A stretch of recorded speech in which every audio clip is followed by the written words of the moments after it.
Bismillahirrahmanirrahim. Assalamualaikum warahmatullahi wabarakatuh. Alhamdulillahi rabbil alamin, wal aqibatu li ahli taqwa wal yaqin, wala udwana illa ala zalimin. Ashhadu an la ilaha illallah wahdahu la syarika lah, wa asyhadu anna sayyidana wa nabiyyana Muhammadan abduhu wa rasuluh. Allahumma salli ala Fatimata wa abiha wa ba'aliha wa baniha wa sirril mustawda'i fiha bi'adadi ma ahata bihi ilmuk. Allahumma kun li waliyyika al-Hujjat ibn al-Hasan salawatuka alaihi wa ala abaihi في هذه الساعة وفي كل ساعة وليا وحافظا وقائدا وناصرا ودليلا وعينا حتى تسكنه أرضك طوعا وتمتعه فيها طويلا برحمتك يا أرحم الراحمين. رب اشرح لي صدري ويسر لي أمري wahlul 'uqdatam min lisani yafqahu qawli, amma ba'du. Ma'asyiral muslimin wal muslimat rahimakumullah, para pecinta kajian tafsir Al-Qur'an Al-Karim tiap malam Jumat ini, alhamdulillah kita bersyukur pada Allah Subhanahu wa taala masih bisa melanjutkan kajian kita pada malam ini. Semoga dapat bermanfaat bagi kita semuanya insyaallah. Amin ya rabbal alamin. Pada pertemuan yang ke-34 ini kita akan melanjutkan tafsir ayat yang ke-65 dan ke-66. Sebelum itu saya akan sedikit mengulangi tafsir ayat sebelumnya, ayat 63 dan 64 yang belum selesai sedikit, yaitu tentang bahwa Allah memerintahkan malaikat untuk mengangkat gunung Tursina di atas kepala kaum Bani Israel agar mereka mau melakukan perjanjian untuk mengamalkan kitab Taurat dan ajaran-ajaran yang dibawa oleh Nabi Musa alaihissalam. Pada kajian lalu sudah saya jelaskan bahwa mengenai diangkatnya gunung Tursina oleh malaikat tersebut, sebagaimana yang dikisahkan atau yang ditulis oleh Allamah At-Tabarsi dalam kitab tafsirnya Majmul Bayan, bahwa ketika Nabi Musa alaihissalam pulang dari Bukit Tursina dan beliau membawa alwah, membawa beberapa perintah dari Allah Subhanahu wa taala berkaitan dengan masalah syariat. Ada perintah melaksanakan yang halal, ada larangan menjauhkan yang haram, dan amalan-amalan yang lainnya. Nabi Musa membawa wahyu tersebut kepada kaumnya Bani Israel dan memerintahkan mereka agar mengamalkan syariat tersebut. Tetapi mereka mengelak dan mereka tidak mau menerima syariat tersebut. Dan Allah mengirim malaikat mengangkat gunung Tursina di atas kepala mereka yang memaksa mereka untuk membaiat dan mengadakan perjanjian agar mengamalkan wahyu-wahyu ilahi tersebut. Akhirnya mereka dengan rasa ketakutan melihat gunung di atas kepala mereka, mereka mau berjanji mengamalkan kitab Taurat dan syariat yang dibawa oleh Nabi Musa alaihissalam tersebut. Kemudian mereka sujud sambil mereka merasa takut melihat gunung di atas kepala mereka. Itu poin yang pertama dari tafsir ayat yang sudah kita baca pada minggu yang lalu.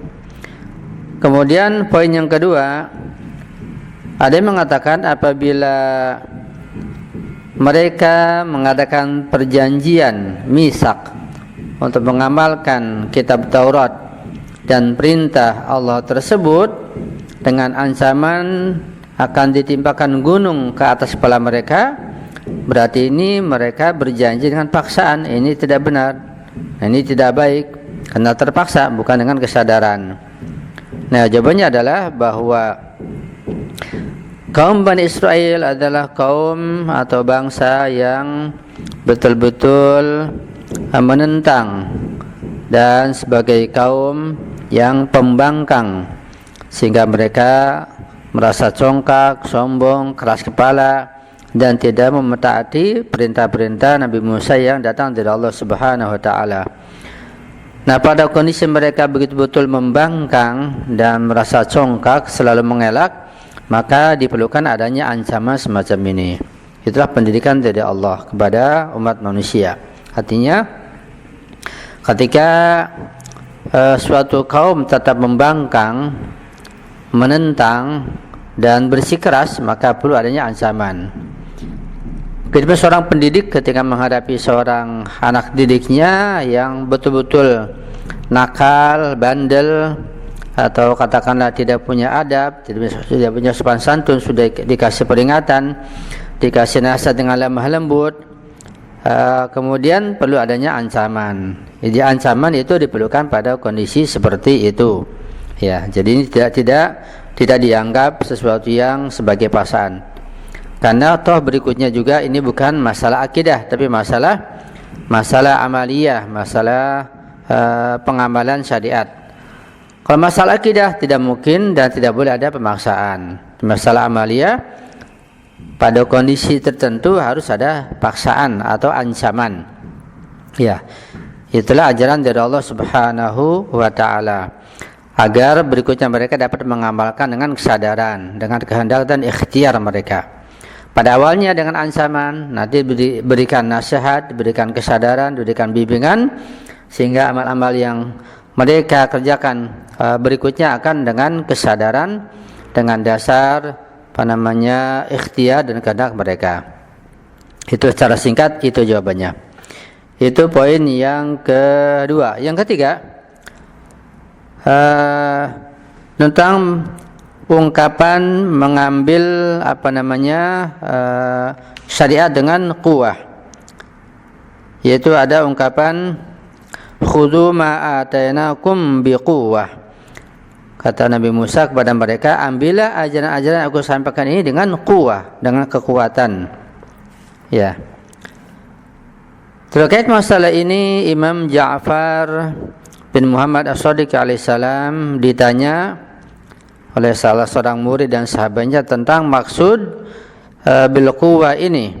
Apakah bi quwwatin bil abdan am bi quwwatin bil qulub?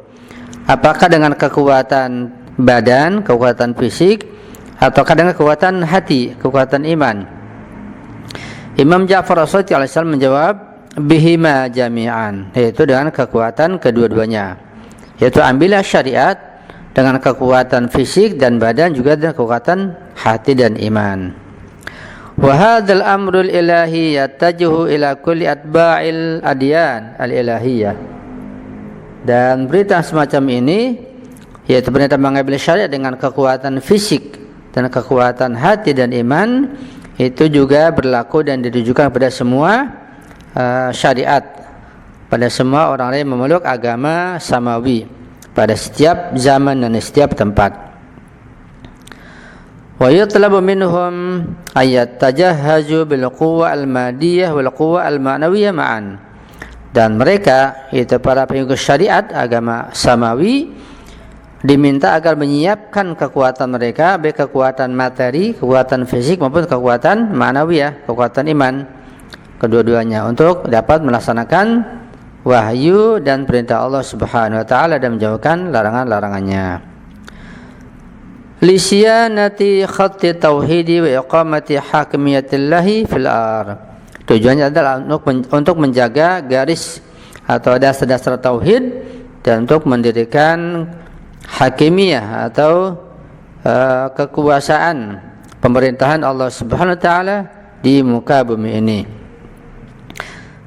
Jadi khudhu ma atainakum biquwwah ini jelas ditujukan juga kepada kita. Artinya kita harus mengambil dan menerima syariat Nabi terakhir Nabi kita Rasulullah Sallallahu Alaihi Wasallam dengan kekuatan fisik dan kekuatan iman atau hati.